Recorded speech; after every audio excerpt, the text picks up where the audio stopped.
Bonjour et merci de nous retrouver pour La Foi prise au mot, votre rendez-vous hebdomadaire de réflexion chrétienne. En 2009, nous fêtons le 8e centenaire de la fondation de l'ordre franciscain et c'est pour nous l'occasion de revenir sur la personnalité attachante du fondateur, Saint François, mais aussi de mieux comprendre l'histoire de cet ordre particulier.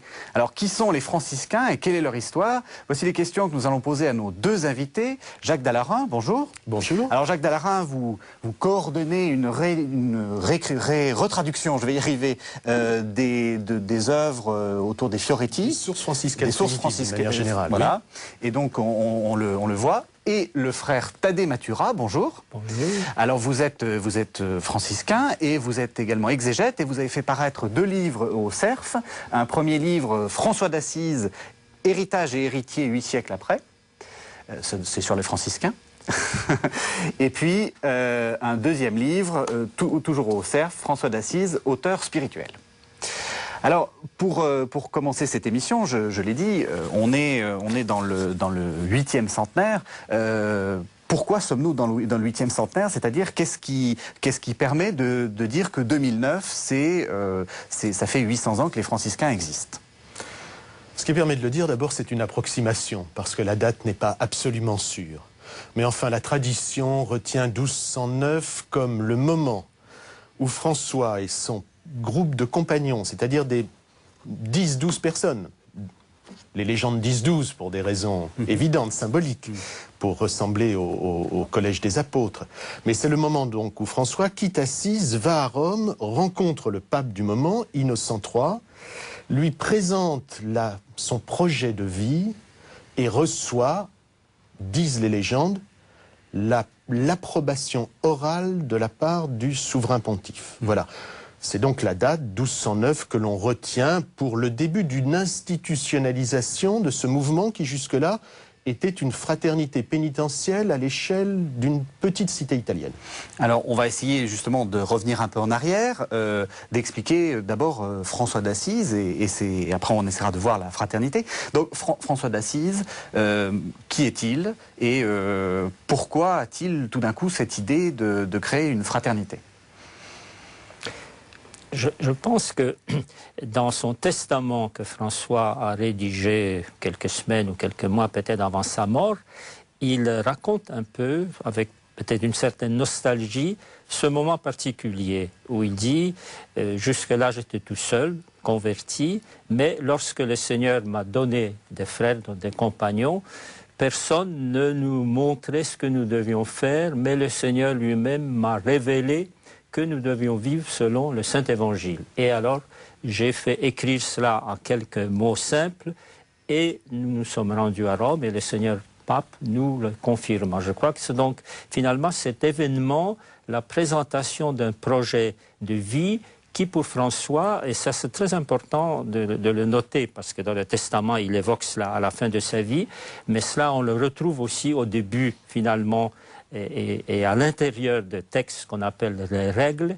L'essentiel de ce projet c'était pouvoir vivre selon l'évangile de Jésus-Christ. Alors, qu'est-ce qui l'amène justement à ça? Parce qu'au début, François d'Assise, c'est pas du tout un religieux. Non, c'est un fils de marchand. Dans la petite ville d'Assise, il habite plutôt dans la partie basse, en dessous de la place de la commune. C'est un fils de marchand, mais qui, comme tous les fils de marchand, rêve d'être un chevalier. Claire, qui naît quelques années plus tard, elle est vraiment d'une famille noble. Ces clivages sociaux sont extraordinairement importants dans le petit théâtre civique d'une ville italienne. Il commence par avoir une compétence de marchand, une culture chevaleresque. Excusez-moi, il naît à quelle époque? Il est né en 1181 environ, c'est la date que l'on retient, tandis que Claire naît en 1194, à peu près 13 ans plus tard. Donc, compétences de marchand, culture chevaleresque, culture courtoise, vie avec la jeunesse dissolue d'Assise. Il semblerait qu'il ait une jeunesse plutôt agitée. Et puis, il y a un moment où, comme le disait Thaddée Mathura, c'est la découverte de l'Évangile, qui va opérer en lui ce que l'on appelle au Moyen-Âge une conversion. Alors, ça ne veut pas dire qu'il change de religion. Oui, ça c'est très important. Ça veut dire qu'il change de confession. Ça veut dire qu'il retourne sa vie. C'est-à-dire qu'il passe d'un système de valeurs qui est le système de valeurs mondain à un système de valeurs qui est le système de valeurs évangélique. Et il le fait d'une manière radicale, c'est-à-dire qu'au fond, à une société, la société médiévale, qui se dit chrétienne, qui est chrétienne, il présente le défi de son propre texte fondateur qu'est l'Évangile. Il leur lance le gant. Il se lance à lui-même. C'est ça, il leur dit vous êtes censés être chrétiens, et en réalité, le christianisme, c'est bien plus que ça. Pour vous, il se le dit à lui-même, principalement, parce que ça n'est pas quelqu'un qui fait la leçon aux autres. Il fait la leçon par l'exemple. Et pour vous, en tant que franciscain, c'est encore quelque chose qu'on a conservé dans l'ordre franciscain ?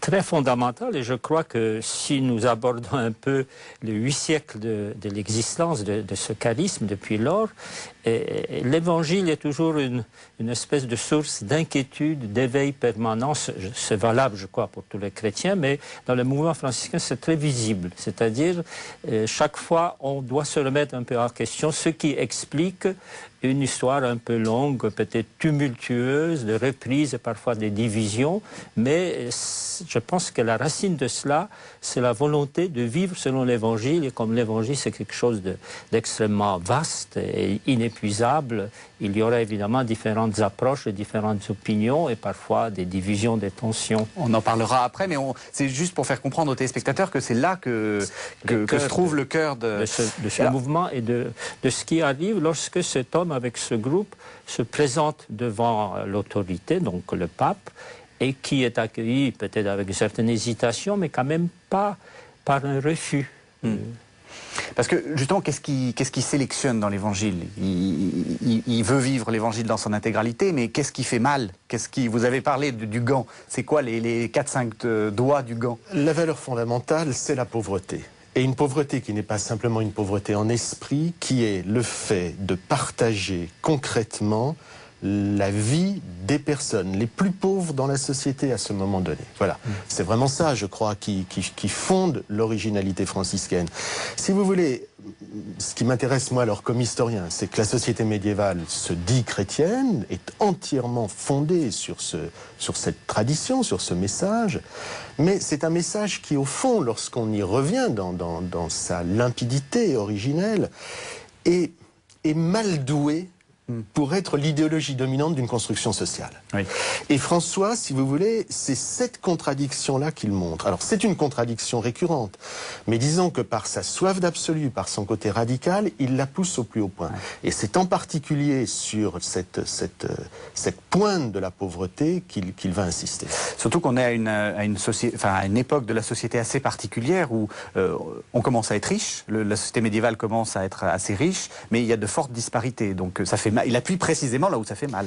Il y a de très fortes disparités comme dans toutes les sociétés traditionnelles, mais il y a en même temps une nouveauté qui est l'essor d'une économie d'argent. Et c'est contre l'argent, c'est-à-dire contre ce qui était la profession de son père et la sienne, gagner de l'argent, c'est contre l'argent que François va en particulier s'élever. Il y a une haine absolue de l'argent pour lui, puisqu'il dit à plusieurs reprises dans les sources que l'argent c'est stercus, de la merde, donc c'est la vision qu'il a de ce nouveau nerf social. Là encore, c'est important ? Oui. Maintenant, je pense que c'est absolument évident qu'il y a une acceptation, une entrée dans une pauvreté très radicale, ne rien posséder, l'argent refus. Mais si on fréquente un peu les écrits de François, on se rend compte qu'il y a derrière une vision extrêmement profonde. Je ne dis pas qu'il spiritualise, mais que finalement le Dieu qu'il découvre dans les pauvres, dans les lépreux et dans l'Écriture, c'est un Dieu pauvre. Dieu qui de riche se fait pauvre, et pauvre, c'est-à-dire est un peu anonyme, caché, sans puissance, serviteur. Et je crois qu'il faut qu'on retrouve cette racine profonde, parce que, évidemment, la conception de la pauvreté matérielle a évolué au cours des siècles, aujourd'hui toujours, et il faut toujours retrouver un peu la manière de l'exprimer aussi visiblement, mais si on ne retrouve pas cette racine profonde, ça peut être un mouvement tout simplement contestataire ou de service des pauvres. Je crois que François a retenu que Dieu est humble et pauvre en Jésus-Christ, en lui-même, et c'est pour cela qu'il veut entrer dans cela. Et d'autant plus que l'Église de l'époque était aussi une Église au sommet de sa puissance politique et aussi matérielle. Et François, sans critiquer, comme Jacques l'a très bien dit, parce que jamais il n'y a de critique ouverte à l'écart. Il a voulu montrer par son exemple que c'était quelque chose de différent, le sien et aussi de son groupe. C'est, si vous voulez, un défi de l'incarnation, et pour François, l'incarnation est une dépossession. C'est ça. Puisque le Tout-Puissant, Dieu, s'est fait homme et a choisi la situation la plus méprisable pour une personne divine. Une sorte de commentaire de l'épître aux Philippiens, lui, de conditions humaines, de conditions divines. Donc concevoir l'incarnation comme une dépossession, la mettre au centre de cette nouvelle religion des frères mineurs, c'est, je crois, la grande originalité de François. Dans pauvreté matérielle, oui, mais vécue spirituellement comme une dépossession. Le fait de se dépouiller de tout, y compris, on peut le dire par exemple par rapport aux études, puisque c'est aussi le moment de la naissance de l'université, dépossession de la science, dépossession du savoir, dépossession de tout ce qui peut être un instrument de pouvoir sur les autres. Alors, justement, il arrive devant le pape, approbation orale, vous avez dit. On ne sait pas bien. On n'a pas de traces, sauf les légendes. Et le pape va quand même approuver, un peu après la règle. La question, c'est est-ce qu'il est assez bien reçu, ou est-ce que dans l'hésitation que vous montrez, vous êtes en train de nous dire que en réalité l'Église de l'époque le regarde déjà avec un peu d'inquiétude? Non, pas du tout, pas du tout.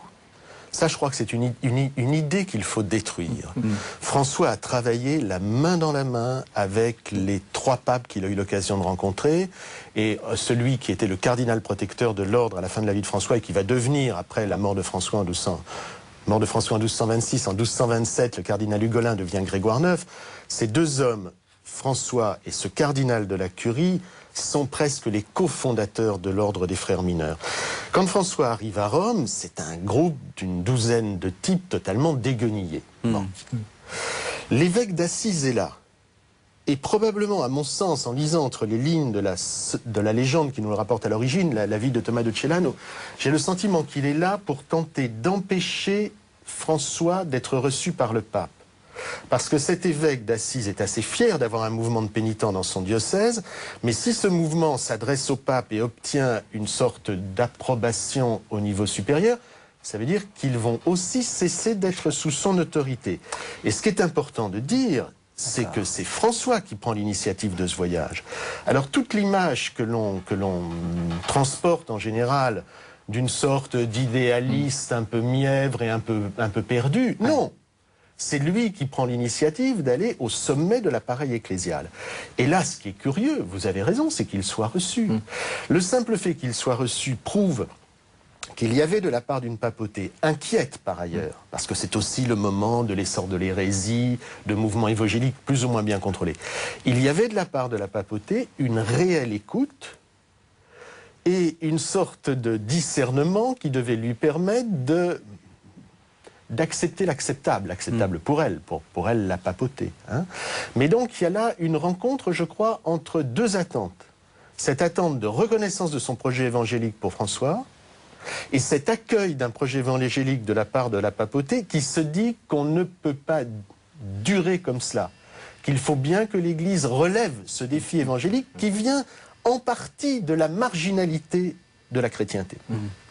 Alors, quand même, l'Église demande un peu d'organisation, et ces choses faites avec 2 règles qu'il va falloir expliquer.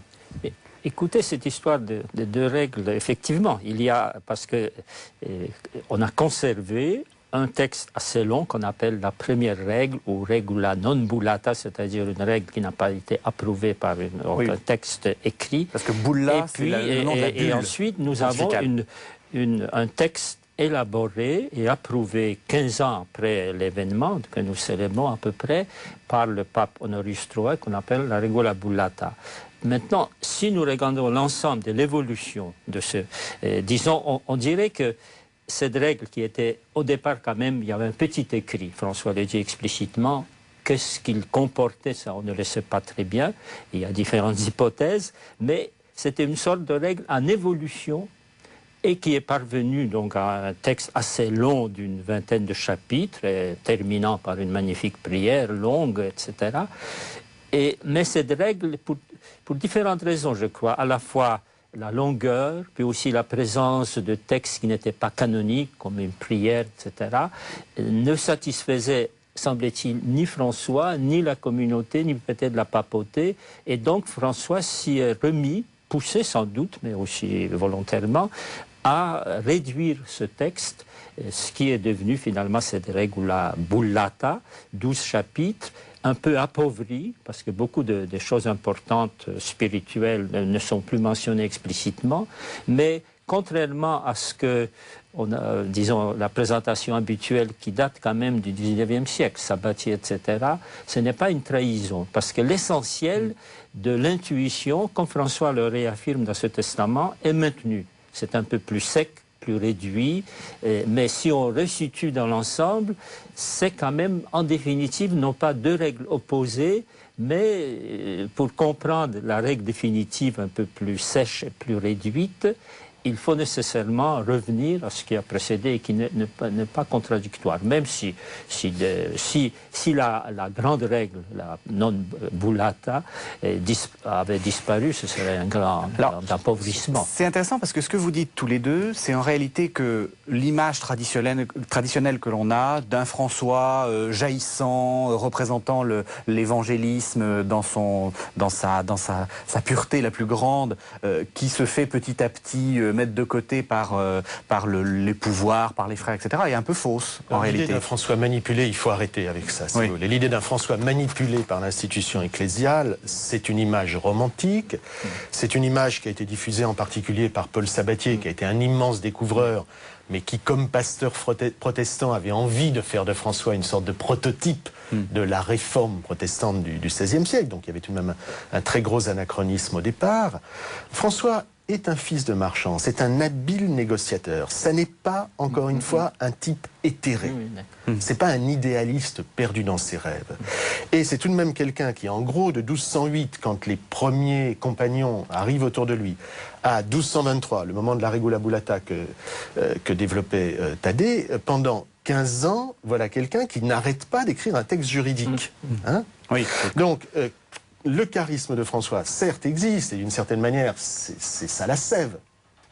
Mais il était lui-même tout à fait conscient que le charisme sans institution, c'est un feu de paille.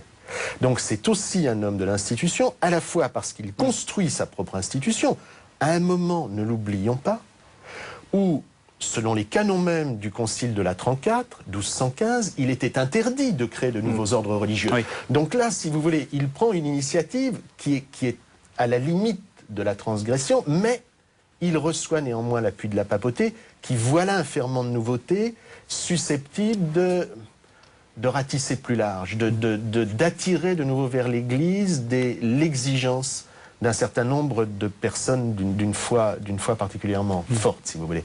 Voilà, donc je crois que l'image du François perdu, rêveur, on arrête. François est un homme qui brûle d'un idéal absolu, mais qui a parfaitement conscience qu'il doit s'incarner dans une institution au sein d'une société et d'une église. Je dirais, excusez-moi, mais professionnellement, c'est pour ça aussi qu'il m'intéresse. C'est-à-dire, c'est une sorte de laboratoire de la création de l'institution sociale et religieuse. Voilà ce que l'on peut dire, je crois, de ce rapport entre François et la papauté, et je crois qu'il ne faut pas seulement le voir prêchant aux oiseaux. Oui, voilà, ça je crois qu'il faut être... Alors, il y a quand même toute une partie, et ça va nous conduire directement au Fioretti, il y a quand même toute une partie de gestes, alors les oiseaux, les stigmates, etc., qui vont être, après la mort de François, on a dit 1226, mis en scène, explicités, etc. Alors, vous avez participé à l'édition de ces textes, vous la dirigez même. Qu'est-ce qu'il faut en penser de ça? Est-ce que c'est de la pieuse légende destinée à faire de la pub pour l'ordre franciscain? Est-ce qu'il y a une part de réalité historique? Et jusqu'où il y a mise en scène idéologique? Alors, premier point, légende, aujourd'hui c'est connoté comme légendaire, merveilleux. Au Moyen-Âge, ça veut dire ce qui doit être lu, en particulier ce qui doit être lu dans la liturgie. Donc ce sont des textes qui ne ressortissent pas forcément au merveilleux. Et si un hagiographe, un rédacteur de légende, a des faits historiques, il va partir de ces faits historiques. Il va chercher à montrer quelle est leur portée symbolique, quelle est leur portée spirituelle, mais ça n'est pas quelqu'un qui, a priori, trafique ce que l'on appelle aujourd'hui la vérité historique. Bon. Ça, c'est un premier point qui me paraît important. Ensuite, il est évident, François meurt en 1226, il est canonisé en 1228, sa première légende est terminée en 1229. Et puis pendant au moins un siècle, jusqu'aux actes du bienheureux François et de ses compagnons, l'ancêtre latin des Fioretti auquel vous faisiez allusion, et Carmel Le Héroux vient de traduire et que les éditions du Cerf et les éditions franciscaines viennent de publier pour la première fois en français, hein. Je crois que c'est important. Le texte latin avait été découvert en 1902 par Paul Sabatier, mais il n'avait jamais été traduit en français. On continue à traduire les Fioretti qui ne sont jamais que la traduction italienne du texte latin lui-même. Alors ce texte, les Actus, les actes du bienheureux François et de ses compagnons, c'est un siècle de mémoire franciscaine. Or la mémoire, ça n'est pas une chambre froide. La mémoire, c'est quelque chose de vivant, qui est en même temps commémoration et remémoration, qui n'est pas seulement un souvenir figé. Donc il est évident qu'il y a une plastique de l'icône François qui va se modeler au moment que traverse son ordre. Et chaque tendance, chaque sensibilité dans l'ordre va avoir tendance à vouloir son François, à tirer à soi la couverture franciscaine. Les Actus, ça n'est pas une légende de François au sens strict, puisque c'est bien les actes du bienheureux François et de ses compagnons. Et ce qui est important de montrer pour les rédacteurs des Actus, que c'est une rédaction en partie collective, c'est qu'il y a eu François, qu'il était entouré de compagnons, que ces compagnons ont engendré des disciples, et qu'ils arrivent ainsi jusqu'à leur histoire à eux dans les années 1330, un siècle plus tard, quand ces Actus sont couchés par écrit. Donc, si vous voulez, un siècle de mémoire franciscaine avec à la fois un travail inévitablement d'enjolivement autour de la figure du fondateur, mais également cette très forte volonté d'exprimer une filiation et une fidélité. Pour vous, qui êtes franciscain, ça a quelle place, les Actus?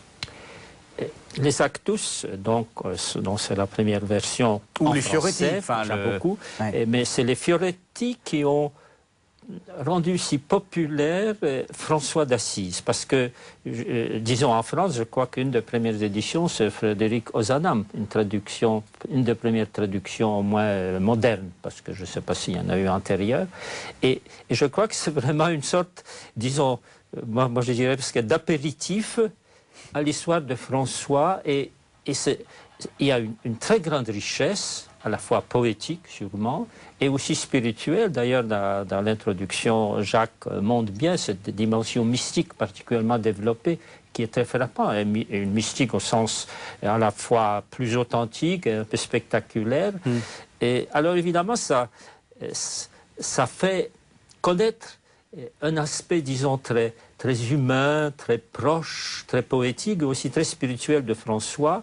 Mais je crois que le danger des Fioretti, c'est d'en rester, surtout peut-être à partir de l'époque romantique, dans une vision centrée justement sur cet aspect, comme par exemple la joie parfaite. Il y a deux textes, un texte beaucoup plus ancien et plus sobre et plus dramatique, et le texte extrêmement poétique, que d'ailleurs Messiaen a mis admirablement en oratorio, et qui est à la fois très beau, mais parfois on s'arrête à ces aspects très beaux et on ne voit pas la profondeur souvent spirituelle et aussi actuelle. Mais dans l'ordre, est-ce que on les lit avec une sorte de dévotion en essayant, comme François, de se jeter dans les buissons d'épines chaque fois qu'on a une tentation? Enfin, est-ce que c'est une deuxième règle, quoi, une regula segunda?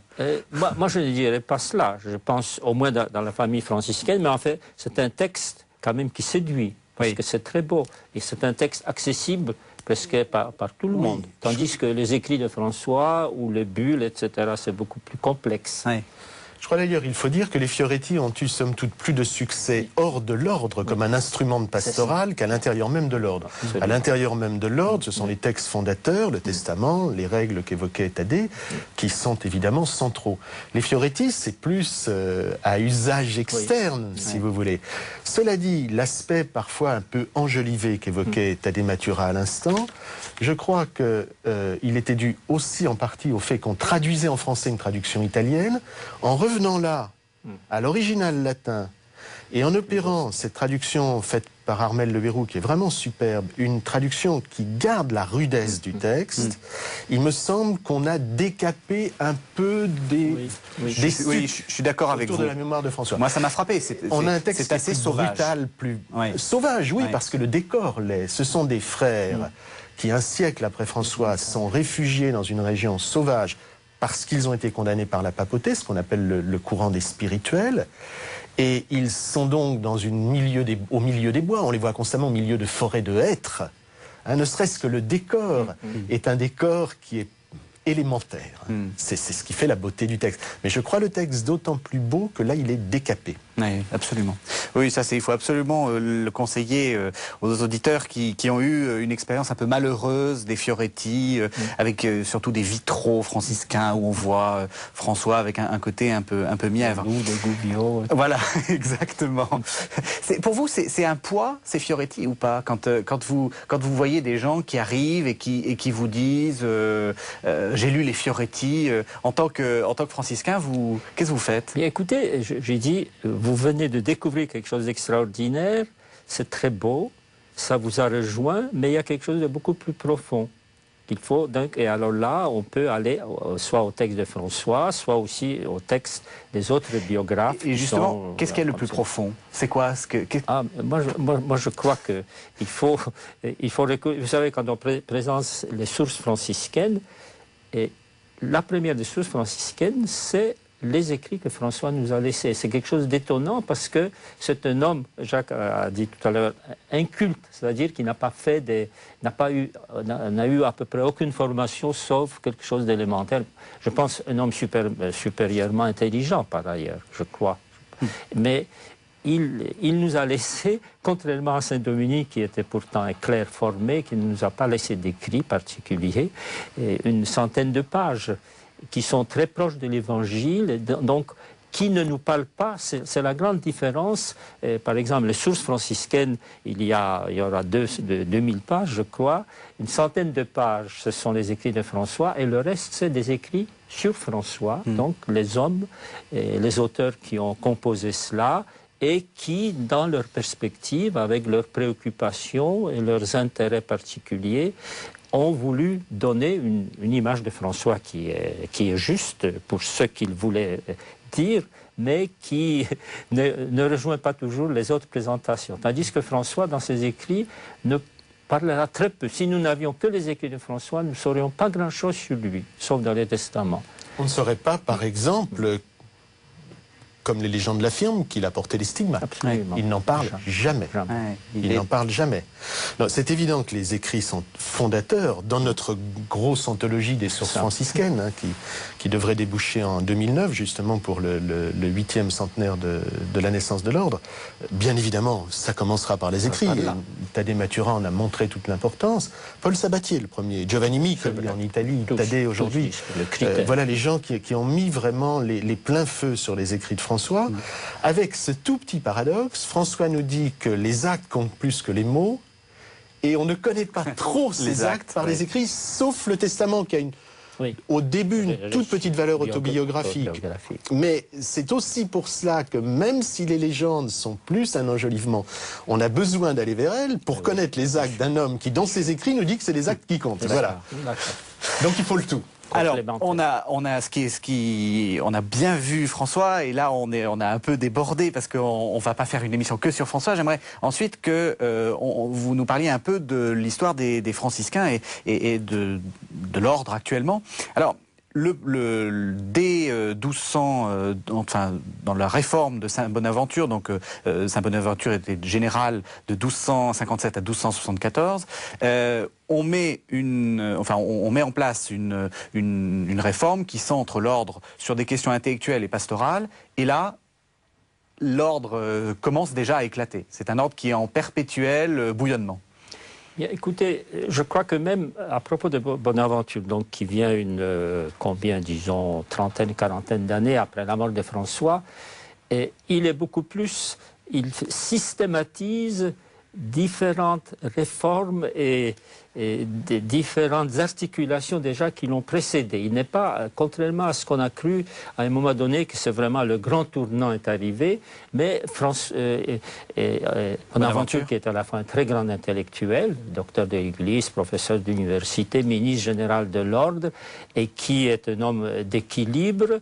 Et au niveau, disons, de sa présentation de la vie de François, il recueille un peu le meilleur des écrits précédents, mais dans un cadre chronologique. Il présente sa théologique, un peu une sorte de théologie.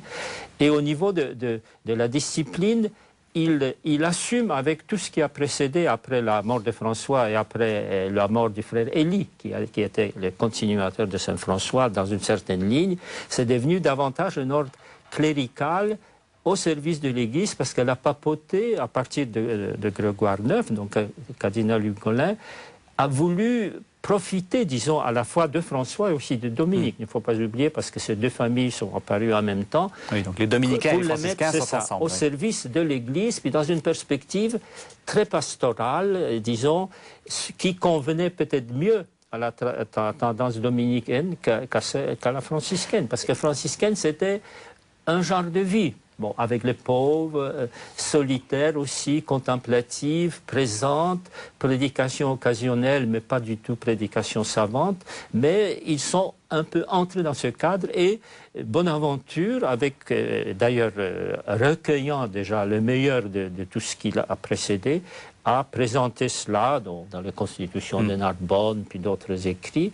Et puis, mais déjà, il y avait donc, Jacques, en parlant tout à l'heure des Actus, mais même avant la composition des Actus, au début du XIVe siècle, il y avait déjà une tendance beaucoup plus italienne, plus érémitique, qu'on peut appeler spirituelle ou pré-spirituelle, qui disait c'est pas tout à fait ça, nous ne devons pas être des prédicateurs, professeurs d'université, il y en a eu tout de suite, parce que des vivants de François, Alexandre de Alès, puis d'autres qui ont succédé très rapidement. Alors, il y a donc cette tendance qui va éclater au début du XIIIe siècle, XIVe siècle précisément, avec la papauté d'Avignon, les spirituels et la communauté, qui s'entendent, disons, sur l'essentiel, la règle, et qu'on ne refuse jamais, qu'on accepte. On n'est pas propriétaire, il ne faut pas utiliser l'argent, on est pauvre, mais les spirituels disent oui, c'est ce que vous dites, mais vous ne le vivez pas. Parce que, donc, alors il y a eu tout ce grand débat très complexe. Donc,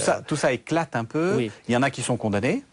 Oui, en fait, il y a déjà Angèle Clareno, c'est-à-dire pas directement, si avec le temps, mais au concile de Vienne et puis de différentes décisions, surtout sous Jean XXII, il y a effectivement une condamnation, mais plutôt théologique, c'est-à-dire des bases, parce que les franciscains, aussi bien la communauté qui avait une vision plus, comment dire, mesurée, plus je sais pas, équilibrée peut-être, et l'autre qui était plus radicaux, ils étaient tous d'accord que le Christ ne possédait rien, et nous, les franciscains non plus, donc nous avons la perfection évangélique.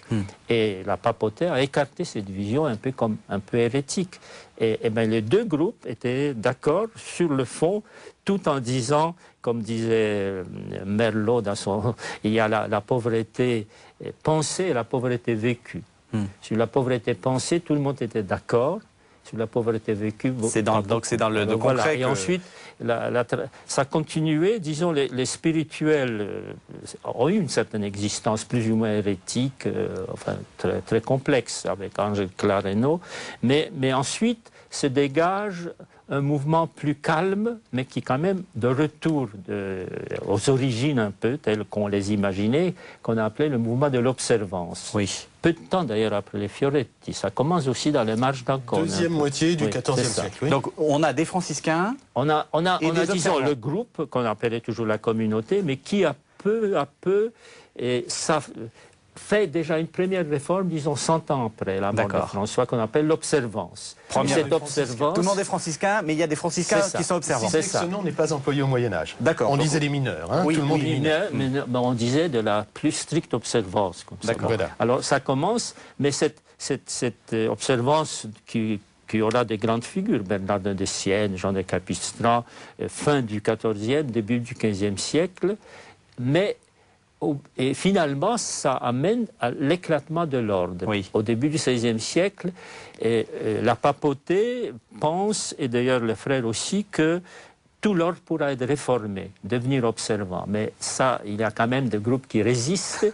Et finalement, il y a une première séparation juridique en 1517, oui. l'année d'ailleurs de la réforme luthérienne, où le gros de l'ordre, l'observance, devient l'ordre par excellence, oui. et les autres qu'on appellera conventuels. Conventuels. Donc vous êtes quoi, pas... pour aller simple? Alors, bien, disons, nous, nous sommes des héritiers de l'observance. D'accord. Mais ensuite, parce que c'est compliqué, donc dans ce moment, il y a déjà deux groupes. Ça se complique. Et après, ce n'est pas encore tout ça. Parce que tout d'un coup, déjà l'observance, après une centaine d'années d'existence, n'est pas tout à fait à la hauteur de ces premiers projets.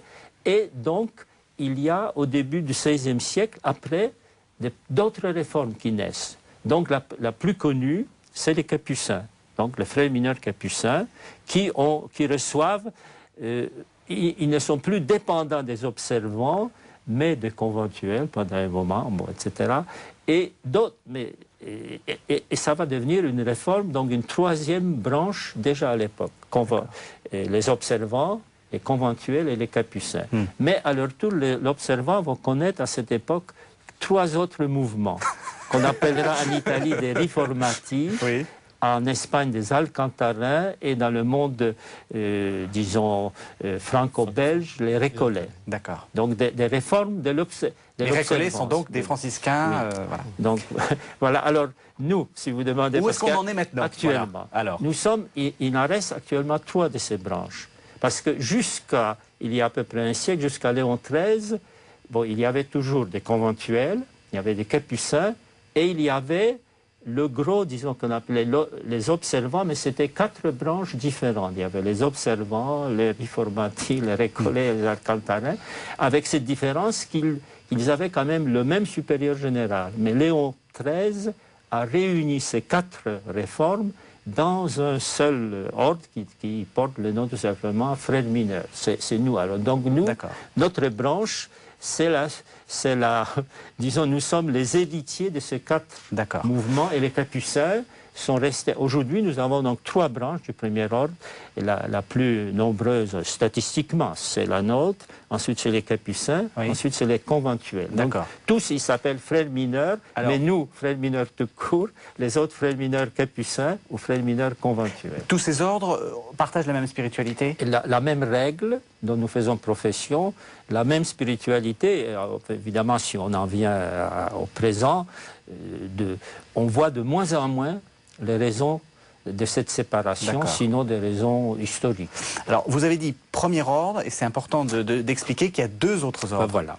Alors, c'est très important de le dire, parce que dès le départ, disons, François, donc, avec ses compagnons, commence son aventure évangélique en 1209, et 3-4 ans après, une jeune femme, Claire d'Assise, veut vivre quelque chose de cela. Alors, c'est aussi très compliqué comme évolution historique, mais en tout toujours est-il qu'elle commence aussi avec sa sœur puis d'autres compagnes et la vie dans le monastère de Saint-Damien, quelque chose de la pauvreté, de la simplicité, mais en même temps une vie séparée. Évidemment, historiquement, c'est une affaire très complexe, mais elles vont continuer. Elles vont ensuite connaître aussi toute une longue histoire très, très compliquée, avec peut-être cette chose que Claire, qui est une grande figure aussi humaine, et on a des écrits d'elle qui sont même meilleurs au plan latin, etc., que ceux de François. Et elle va être la première femme dans l'histoire de l'Église de composer une règle pour les femmes, et qui va être approuvée, contrairement à l'interdiction du Concile, comme forme de vie pour ce monastère. À la veille de sa mort. D'accord. À la veille de sa mort, et elle reprend 80% du texte de François, et leur histoire va continuer avec différentes réformes aussi. Parce et puis le tiers-ordre. Oui, et il y a le tiers-ordre. Voilà. Arrivons à la troisième, disons, branche, l'ordre qu'on appelle aujourd'hui séculier franciscain, qu'on disait jadis le tertiaire de l'ordre franciscain, et qui Et bon, c'est aussi une histoire très compliquée, mais on peut penser que déjà au moins 1 ou 2 textes de François sont destinés à quelque chose qui va, pas directement, c'était pas structuré comme un ordre, encore que Julien d'Espire dit très ordinaire, psycho-ordinateur, je sais pas comment. Mais donc, des laïcs sont touchés aussi par cela. Et puis il y a plus tard une élaboration de la règle. Et aujourd'hui, pour en venir, donc la famille franciscaine, des hommes et des femmes qui ont la prétention de continuer quelque chose de ce chemin évangélique, c'est d'abord les laïcs quand même, qui sont les plus nombreux, qui comptent, je crois, aux environs de 400 000 aujourd'hui, avec même la diminution très grande depuis quelque temps. Et puis ensuite, bon, il y a les communautés féminines franciscaines apostoliques qui sont aussi très importantes, Clarisse, et puis le frère mineur de 3 branches. Voilà. Alors, l'historien, quand il voit, parce que le frère ne cesse de dire c'est très compliqué, vous pensez que c'était présent dans François, dans la spiritualité de François, dans ce que propose François? Le paradoxe, c'est qu'un homme qui se réclame de la sainte simplicité réussit à produire quelque chose d'extrêmement complexe. C'est incroyable. Ouais. C'est à la fois la preuve d'une très belle descendance spirituelle et en même temps, comme le disait Thaddée, d'une extraordinaire complexité. Je crois qu'en fait, la radicalité, l'exigence du projet franciscain était telle qu'à chaque génération, on pouvait remettre en cause l'existant pour dire, je crois que c'est ça la philosophie globale de ces innombrables mouvements que personne n'arrive à suivre, oui. à part Thaddée Mathurin. Mais, même nous, quelquefois, on a été un peu perdus. C'est qu'au fond, ce que j'appelais au départ le défi était tellement haut que on pouvait constamment se faire le reproche aux autres, mais à soi-même. De ne pas être à la hauteur de l'appel franciscain originel. Si vous regardez des ordres, je dirais, plus mesurés, je ne dis pas plus modérés ou plus mitigés, mais plus mesurés, comme l'ordre dominicain, il n'y a jamais eu, en tout cas jamais à ce point, ce type de division. Donc je crois que là, c'est vraiment... on en revient toujours à François pour la bonne raison, que c'est parce qu'il a voulu lui-même vivre de manière radicale l'appel évangélique, qu'il a créé un appel qui laisse toujours une certaine insatisfaction. Ça n'est jamais assez. Thaddée Mathurin évoquait le deuxième ordre, l'ordre des Clarisses. C'est une expérience qui est à la fois triste et belle, si vous voulez. Et quand on regarde les textes de près, on se rend compte que Claire d'Assise, qui est une figure extraordinaire, aurait très certainement voulu partager la vie des frères mineurs en son entier. C'est-à-dire la présence dans le monde, toute la partie action, toute la partie active de cette vie, de cette nouvelle vie apostolique. Or, François ne s'est pas battu là-dessus. Il n'a pas accroché. On peut en discuter, on n'entrera pas dans ce débat, mais de toute évidence, il a laissé Saint-Damien, la petite communauté de clercs de côté. Oui. C'est donc devenu une communauté de sœurs contemplatives, puisqu'elles ont la clôture, elles sont cloîtrées, elles ne peuvent pas sortir, elles gagnent en élévation ce qu'elles perdent je dirais en rayonnement sur la terre des hommes. Et il y a cette tristesse au départ, et puis il y a en même temps la beauté qui en surgit. Les écrits de Claire, indépendamment de toute option confessionnelle, sont tout de même d'une profondeur exceptionnelle, parce que ce qu'elle dit, me semble-t-il, c'est quand, pour elle, tout homme, et y compris François, c'est une image du Christ. Je ne dis pas ça n'est que, c'est totalement une image du Christ, et le Christ, ça n'est rien d'autre que tous les hommes. Ça, c'est quelque chose d'extraordinaire. Et là aussi, permettez-moi de détruire un mythe. C'est le mythe récurrent des amours de François et de Claire. Là aussi, il faut qu'on arrête. C'est comme le Christ et Madeleine, je veux dire. Ouais. Alors, ça plaît beaucoup au grand public, parce qu'on dit, vous savez, il y avait quelque chose, un secret un peu torride. Non. Quand on lit les écrits de Claire, il est évident qu'il y a un homme dans sa vie, que c'est le Christ. Et le Christ a pour elle cette capacité, excusez-moi, je me fais théologien alors que c'est pas mon métier, mais c'est les textes que l'historien lit. C'est ça, aussi, absolument. Hein. Le Christ a cette capacité d'absorber, de résumer tous les hommes, pas de les symboliser, de les assumer, d'assumer tous les hommes. Et là, si vous voulez, cette femme qui a été au fond un peu laissée sur le bord de la route du projet franciscain découvre une conception de l'humanité qui, à moi comme historien du Moyen-Âge, me semble d'une modernité tout à fait extraordinaire. Elle dépasse encore plus le jeu des catégories sociales, sexuées, cléricales que François lui-même n'a réussi à le faire. C'est donc un très beau personnage, c'est un personnage de la transparence.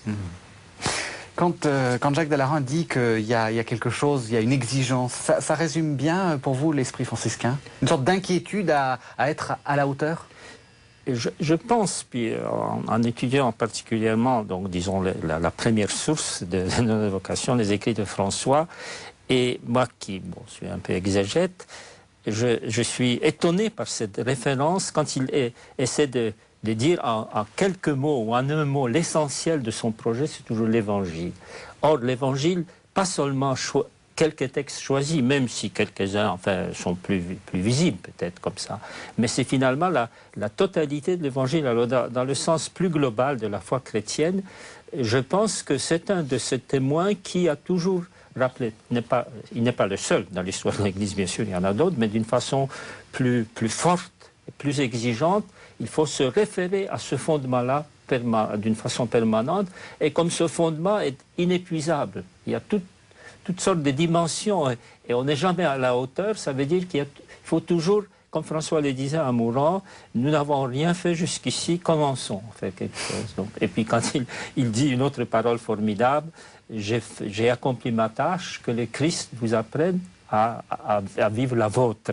C'est-à-dire que finalement, je pense que beaucoup d'autres fondations religieuses, monastiques d'ailleurs, bien sûr, font appel aussi à l'évangile de Jésus-Christ, ne peut pas en être autrement, mais ensuite présentent une vie plus organisée, plus structurée, plus mesurée, comme disait Jacques, tandis que là, François, dans sa législation, même s'il y a des exigences, c'est quand même très vague. Il n'y a pas du tout l'ordre, en fait, comment s'organiser, comment vivre concrètement chaque jour, mais cette ouverture, disons, ou cette centration sur l'Évangile, je crois, c'est cela qui peut expliquer dans la famille franciscaine, mais finalement, je crois qu'un peu dans la vie de l'Église et même dans la vie des grandes familles religieuses, parce que les carmes ont aussi des réformes, le monachisme. Oui, enfin là, vous êtes quand même particulièrement réformateur, les franciscains. Parce qu'il y a une inquiétude de départ, il y a une inquiétude en François, il y a une insatisfaction en François. Plus un mouvement religieux se ritualise et se formalise, plus on arrive à calmer les angoisses, si vous voulez, de l'idéal.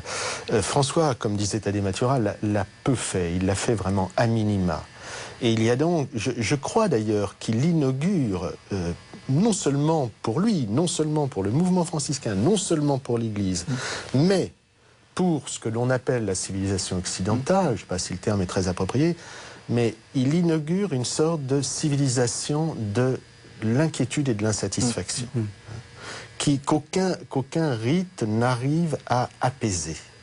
Il y a cette insatisfaction généralisée dans notre société. Je ne dis pas que François en soit l'unique source, d'autant que lui-même ne vit cela que par rapport à la source à laquelle il va boire, c'est-à-dire à l'Évangile. Alors il nous reste, on est vraiment à la fin de l'émission, donc on a évidemment, on n'a pas fait tout ce qu'on voulait faire. Je remarque quand même que c'est quand même sur François qu'on revient. Hein. On s'était engagé sur franciscain et on arrive en fait à repartir sur François. J'ai juste une question brève à chacun d'entre vous, et donc il faudra une réponse brève. Finalement, qu'est-ce que de François et du franciscanisme, mais vraiment de François, qu'est-ce qui, pour vous, qu'est-ce que vous retenez et pourquoi ça vous intéresse autant? On va commencer par vous. Mais écoutez, moi, la première chose, en disant 8 siècles après, puisque nous sommes au commencement de ce centenaire, il y a quand même un peu plus d'un demi-million d'hommes et de femmes qui ont, je ne dis pas la prétention d'être continuateurs et les héritiers de cela. Évidemment, ils sont ce qu'ils sont, avec leur division, enfin pas division spectaculaire, parce qu'il y a quand même actuellement toute une fraternité qui est vécue, puis des rencontres permanentes, et l'an prochain, pour la première fois, les trois familles vont se rencontrer dans une sorte de chapitre, ce qu'on n'a jamais vu jusqu'ici dans l'histoire. Donc finalement, je pense que c'est cela qui est, bon, comme Jacques le disait, montre cette puissance de l'Évangile, mais ça on rejoint l'Écriture, l'Évangile c'est une force de Dieu pour le salut, et puis c'est toujours quelque chose de nouveau à découvrir, et ce qui explique cette vie. Alors il y a, la famille franciscaine a connu, comme les autres, diminution numérique, aussi bien dans le monde laïque que dans la vie religieuse, mais elle est toujours là. Et puis d'autres mouvements existent. Il y a aussi de petites tentatives, disons, de reprendre, de réformer, mais je pense que déjà le simple fait que 8 siècles, cette veine ou cette défi ne soit pas éteint, c'est déjà une grâce. Et vous, alors bon, encore plus brièvement? Je dirais, comme historien, je suis un peu observateur, analyste. Donc ce qui m'intéresse, c'est effectivement un personnage qui, comme en laboratoire, pousse le paradoxe d'une société qui se dit chrétienne à l'extrême et l'a fait, d'une certaine manière, éclater. On évoquait les tourments. Maintenant, je ne suis pas seulement un observateur froid. Il y a un certain nombre de messages, une partie du message de François d'Assise qui, me semble-t-il, n'est pas dénué de sens aujourd'hui. C'est-à-dire ce que je disais d'une humanité sans catégorie et sans frontières, sans sexe, sans catégorie sociale, ça me paraît tout de même quelque chose qui reste très fort. Concevoir un gouvernement de service et non pas un pouvoir de domination, c'est une leçon qui n'est pas totalement dénuée d'actualité. Dire que l'argent ne doit pas mener le monde, je trouve que c'est tout de même assez intéressant. Et dire enfin que c'est la terre qui nous gouverne et non pas nous qui gouvernons la terre, comme François le dit dans le cantique de Frère Soleil. J'ai beau être historien, ça, disons, comme on dit, ça parle un peu à l'homme d'aujourd'hui. Eh bien, écoutez, merci à tous les deux. Merci de nous avoir fait découvrir François d'Assise et les franciscains. On se retrouve la semaine prochaine. Merci.